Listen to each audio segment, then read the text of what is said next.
Hello friends, দেখো বানিয়ে নিলাম একটা নিরামিষ চানা মশলা। ওপর থেকে দিয়ে দিয়েছিলাম ভাজা মশলা, আর তারপরে দিয়ে দিলাম একটু গরম মশলা, তারপরে দিয়ে দিলাম একটু ধনেপাতা। আমার এই চানা মশলা, নিরামিষ চানা মশলাটা রেডি হয়ে গেল। কেমন হয়েছে তোমরা বলবে। আর মেখে নিয়েছি দেখো ময়দা, তার সঙ্গে দিয়েছি একটু নুন, চিনি, একটু ইস্ট, একটু টক দই, গরম জল দিয়ে এটাকে মেখেছি। এর মধ্যে একটু পনিরের স্টাফিং দিয়ে একটু নান রুটি বানাবো।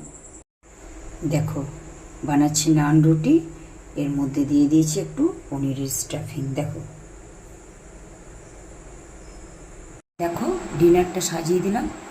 এই রুটির ভিতরে স্টাফিং ভরা আছে। দেখো